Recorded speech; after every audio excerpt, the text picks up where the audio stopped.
فلسطین کی بات ہوتی ہے، غزہ کی بات ہوتی ہے، کوئی بھی مسلمان اور بالخصوص پاکستانی، چاہے وہ یہاں ہے چاہے اوورسیز، اپنا ہاتھ روکتا نہیں ہے.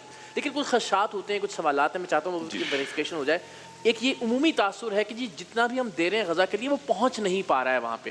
اس کی ذرا وضاحت فرما دیجیے. تو اقرار بھائی سیئنگ از بلیونگ کی بات ہے. جی ہم اگر فلسطین کی بات نہ کریں تو نامناسب ہوگا ظاہر ہے.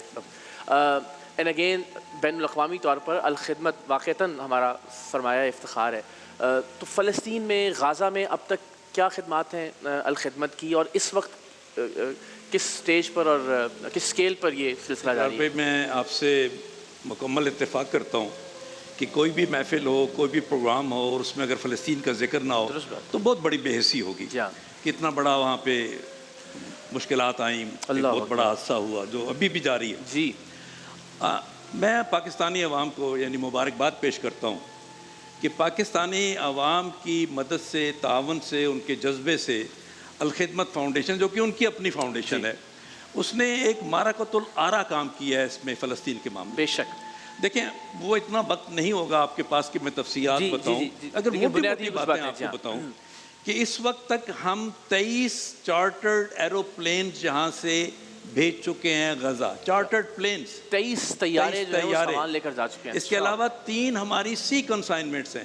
3,500 ٹن سامان ماشاءاللہ پاکستان سے وہاں بھیجا جا چکا ہے، جس پہ اربوں روپے تو اس کی فریٹ پہ کاسٹ ہوئی ہے. جو کہ ایک طیارہ اگر آپ 100 ٹن کا بھیجتے ہیں تو تقریباً 12-13 کروڑ روپے تو اس کا کرایہ ہوتا ہے. یہ چارٹرڈ پلینز بھیجے ہیں ہم نے یہاں سے. ابھی میں اپنے ویئر ہاؤس سے آ رہا ہوں. آپ یقین جانیے کہ اتنا کچھ بھیجنے کے بعد بھی ہمارا ویئر ہاؤس بھرا پڑا ہے، اور اس مہینے میں ہم 6 مزید طیارے بھیج رہے ہیں. اچھا یہ سلسلہ تو چل رہا ہے. ہم نے 25,000 ٹینٹ بھیجے ہیں، 50,000 کے قریب ترپالیں بھیجی ہیں، اور بے شمار فوڈ پیکس بھیجے ہیں، اور خواتین کی ہائیجین کٹس بھیجی ہیں، نیونیٹل کٹس بھیجی ہیں، برتھنگ کٹس بھیجی ہیں، بہت ساری چیزیں بھیجی ہیں. لیکن ایک بڑا کام جو ہم نے کیا ہے وہ ہے اگلی جنریشن کو سنبھالنے کا. اگلی جنریشن کا معاملہ یہ ہے وہاں کی کہ ان کے سکولز، ان کے کالجز، ان کی یونیورسٹیاں، ان کے اسپتال سارے تباہ ہو چکے ہیں، اور ان کے دوبارہ بننے میں کم سے کم جو وقت ہے وہ 5 سال لگے گا کہ دوبارہ وہ جگہ ایسے آباد ہو کہ بچے ملبہ ہٹانے میں ہی برسوں لگنے کا منیمم 5 سال میں کہہ رہا ہوں. اگر ٹینٹ لگا کر بھی کر رہے ہو تب بھی.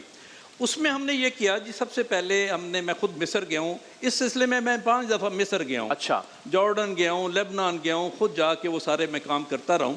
وہاں سب سے پہلے ہم نے وہ بچے تلاش کیے جو کہ وہاں پڑھ رہے تھے مصر کے اندر، لیکن اب ان کی فیملیز کی تباہی ہوئی، شہادتیں ہوئیں، اب ان کو افورڈ نہیں کر سکتے تھے. تو ان کی کفالت کا ہم نے نظام اٹھایا. ان کو وہاں ان کی یونیورسٹیز میں ہم نے پیمنٹس کی. پھر 25 بچوں کو ہم نے ٹرکی میں داخلہ دلوایا، اس کی مکمل ڈاکٹری کے فائنل ایئر کے اسٹوڈنٹس. اب وہ 25 بچے جو کہ ٹرکی میں پڑھ رہے تھے، الحمدللہ انہوں نے اپنی مکمل کر لی. 1 سال گزر گیا ان کا، وہ گریجویٹ ہو کے جا چکے ہیں. اس کے علاوہ ہم 175 میڈیکل اور ڈینٹل سٹوڈنٹس پاکستان میں لائے ہیں. وہ پنڈی، اسلام آباد اور لاہور میں اس وقت تعلیم حاصل کر رہے ہیں. اس پہ ہم کام کر رہے ہیں. ابھی ہم نے رفاح یونیورسٹی کے ساتھ معاہدہ کیا ہے، اور کچھ یونیورسٹیوں کے ساتھ معاہدہ کر رہے ہیں. تو نان میڈیکل سٹوڈنٹس جو ہیں ان کو بھی لا رہے ہیں. پہلی کھیپ آ چکی ہے. ابھی میں نے پرسوں ان کو ریسیو کیا اسلام آباد ایئرپورٹ پہ. یہ بچے یہاں پہ 4-5 سال رہیں گے، یہاں پہ بی ایس کریں گے، ایم ایس کریں گے، ایم فل کریں گے، پی ایچ ڈی پروگرام کے بچے ہیں دنیا بھر میں. اب جو پرسوں میں نے بچیاں ریسیو کی، یہ 10 بچیاں تھیں. یہ 16, 17, 18 سال کی بچی ہیں، جن کے ان میں کسی کے والد شہید ہیں، کسی کے والدہ شہید ہیں، کسی کے بھائی بہن شہید ہیں. ہماری جو ایک میڈیکل کی اسٹوڈنٹ جہاں پہ پڑھ رہی تھی، آپ اس کا ذرا ذکر دیکھیں کہ وہ اپنی ایک بہن کو بھی لے کر آئی جو کہ زخم بھری پڑی ہے زخموں کے ساتھ. خود وہ پڑھ رہی ہے، اس کا ایک بچہ اس کے ساتھ ہے، اور ایک زخمی بہن لے کے آئی ہے جس کے ہم ایک بڑے ہاسپٹل میں اسلام آباد میں اس کا علاج کروا رہے ہیں. اب وہ بچی جو زخمی ہے، اس کا جب انٹرویو کیا تو وہ بتاتی ہے جی کہ جب دھماکہ ہوا اور میں بے ہوش ہو گئی، اور جب مجھے ہوش آیا تو یہ میری بہن آئی میرے پاس، یہ جو اس وقت اس کے ساتھ ہے. اس نے کہا کہ میری بہن، اب تو اور میں اور میرا بچہ بچے ہیں، ہمارے والدین بھی شہید ہو گئے ہیں، بہن بھائی بھی شہید ہو گئے ہیں، گھر تباہ ہو گیا، ہم کل یہ کائنات. اب وہ بچیاں دونوں اٹھ کے پاکستان آئی ہیں. پاکستان کی قوم کو میں مبارکباد پیش کرتا ہوں، ان کو سلوٹ کرتا ہوں کہ انہوں نے ان کا استقبال کیا ہے، ان کو اپنے پاس رکھا ہے. ہم تو ریپرزینٹ کرتے ہیں نا پاکستانی قوم بہت کو. اچھی بات ہے، بہت اچھی اب ان کا علاج بھی ہو رہا ہے, ان کی پڑھائی بھی ہو رہی زندہ ہے. باد. کیا کہیں ڈاکٹر صاحب, ایک چیز میں ضرور چاہوں گا اس کی وضاحت ہو کہ ظاہر ہے بالعموم بہت سارے افراد جب فلسطین کی بات ہوتی ہے, غزہ کی بات ہوتی ہے, کوئی بھی مسلمان اور بالخصوص پاکستانی چاہے وہ یہاں ہے چاہے اوورسیز اپنا ہاتھ روکتا نہیں ہے. لیکن کچھ خدشات ہوتے ہیں, کچھ سوالات ہیں, میں چاہتا ہوں اس کی ویریفیکیشن ہو جائے. ایک یہ عمومی تاثر ہے کہ جی جتنا بھی ہم دے رہے ہیں غزہ کے لیے وہ پہنچ نہیں پا رہا ہے وہاں پہ, اس کی ذرا وضاحت فرما اس میں دیجیے. تو اقرار بھائی سیئنگ از بلیونگ کی جی بات ہے جی جی بالکل کہ اس وقت ہمارے 11 خود غزہ کے جو نوجوان ہیں, ہمارے امپلائیز ہیں جو غزہ کے اندر ہیں, اوکے روزانہ کی بنیاد پہ وہاں پہ جو کام ہوتا ہے اس کی ویڈیوز بنا کے بھیجتے ہیں, جو ہم سوشل میڈیا میں بھی دیکھتے ہیں. اور جو ٹرانسفر آف ساری جو ہیومینیٹیرین ایڈ ہے, میں خود جاتا ہوں مصر سے, وہاں سے بھیجتے ہیں. وہ یہ رفح کراسنگ کے ذریعے ہاں, اس میں یہ میں صرف خیال آتا ہے وہ یہ کہ وہاں تو کام ہو رہا ہوگا, لیکن وہ خیال یہ آتا ہے کہ تو اسرائیل نے سارے راستے ہی بند کیے ہوئے, تو وہاں تک رسائی ممکن ہی نہیں ہے, تو کیسے پہنچے؟ یہ ذرا سمجھائیے. بڑا اچھا سوال ہے. جب رفح مئی میں بند ہوا 2024 میں, تو اس کے بعد اس کے قریب ہے ایک اور کراسنگ ہے, اس کو کریم شلوم کہتے ہیں, ٹھیک ہے, اس کو اوپن کیا گیا اور اس کی مین انٹری جارڈن سے دی گئی. جارڈن سے آپ پھر غزہ جو ویسٹ بینک ہے پورے کو کراس کر کے 7-8 گھنٹے لگتے ہیں, کریم شلوم سے جاتے ہیں. تو پہلے اگر دیکھیں جنگ سے پہلے 500 سے 600 ٹرکس روزانہ جاتے تھے, ٹھیک ہے, تو مئی 2025 تک یہ 100-125 ٹرکس جاتے رہے ہیں. پھر یہ محدود ہو گئے لیکن محدود ہو گیا. اچھا. اس کے بعد انہوں نے وہ رفح کو بالکل بند کیا, صرف کریم شلوم کو جانے دیا. تو ہم نے اس روٹ کو اختیار کیا, ہم جارڈن پہنچ گئے, وہاں کی حکومت کے ساتھ ہاشمائٹ فاؤنڈیشن کے ساتھ معاہدے کیے, وہاں سے جاتے رہے.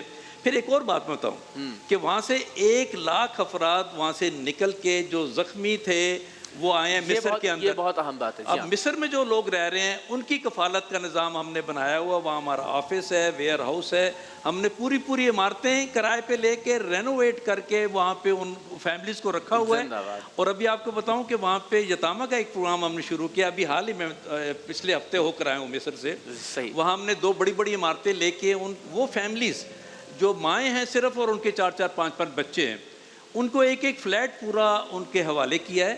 3 سال کے لیے وہ کرائے پہ لے کے فرنش کر کے ان کے حوالے کیا ہے, اور مکمل ان کی وہ سپورٹ ہم کر رہے ہیں.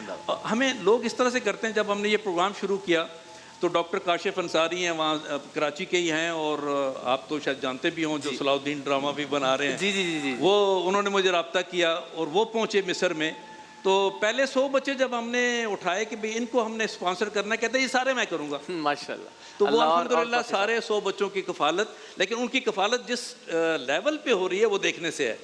بہترین فرنشڈ اپارٹمنٹس کے اندر رکھ کے جس میں ہر سہولت ہے. ابھی میں گیا ہوں, ان بچوں کو ایک فیملی کو ایک لیپ ٹاپ بھی دے کر آئے ہیں, تاکہ رام اللہ کے اندر جو وہاں پہ ان کی کلاسیں ہوتی ہیں تو وہ ان کو بھی اٹینڈ کر سکے. یہ میں ضرور ڈاکٹر صاحب کہنا چاہوں گا, یعنی میں صرف یہ کہ جو الخدمت سے وابستہ افراد ہیں نا, ان کا صرف پیسوں کی حد تک یا وسائل کی حد تک نہیں, اپنا وقت جس طرح سے دیتے ہیں. میں بھی جب یہ ٹرکی ارتھکویک کے لیے ہم گئے تو افتخار صاحب جو پشاور میں ہیں, تو میں نے وہاں دیکھا کہ وہاں جو بچے ہیں جو سیرین وار میں یتیم ہوئے اور یہاں پہ غازی انتب میں ہیں, وہ باقاعدہ انہیں ایک فادرلی فگر کے طور پر ان کے لیے وہ باربیکیو کا اہتمام کر رہے تھے, اور وہ ہر بار صرف ان سے ملنے جاتے ہیں. باقی وسائل تو اپنی جگہ, یہ جو آپ کی وابستگی ہے اپنے کاز سے, مقصد سے, یہ قابل تحسین ہے تمام افراد جو بھی الخدمت سے وابستہ ہیں. اس میں اقرار پہ میں اچھا کیا آپ نے یہ بات بتائی. وجہ اس کی کیا ہے؟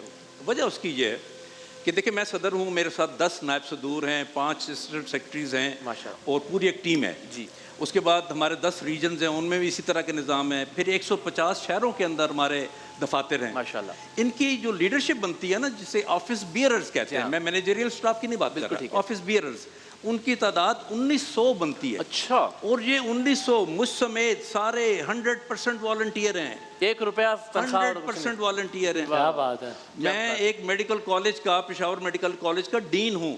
میں وہاں medical dental college, nursing college سب کا سربراہ ہوں. میں وہ چلاتا ہوں, میری ارننگ وہاں سے ہے. بقیہ سارا یہ الخدمت کا نظام جو ہے, اس لیے یہاں پہ جو ہم کام کرتے ہیں وہ بڑی محبت کے ساتھ کرتے ہیں, کیونکہ صرف اللہ کی رضا حاصل کرنی ہے. تو پھر ہم معیار جو اس کا یہ رکھتے ہیں کہ جو میرے بچے جن کو اپنی فیملی کے لیے جو آپ کرنا چاہیں وہی ان کو ملنی چاہیے. اب جب بچے 10 بچیاں آئیں تو ان کو ریسیو کرنے, میری بیگم بھی پشاور سے آئی, ہم دونوں ریسیو کیا. اب انشاءاللہ ان کو ہم رمضان میں بھی ٹریٹ دیں گے, عید پر بھی کریں گے. آپ کی اطلاع کے لیے میں نے دونوں پچھلی عیدیں جو ہیں مصر میں گزاری تھیں ان فلسطینی لوگوں کے ساتھ. اللہ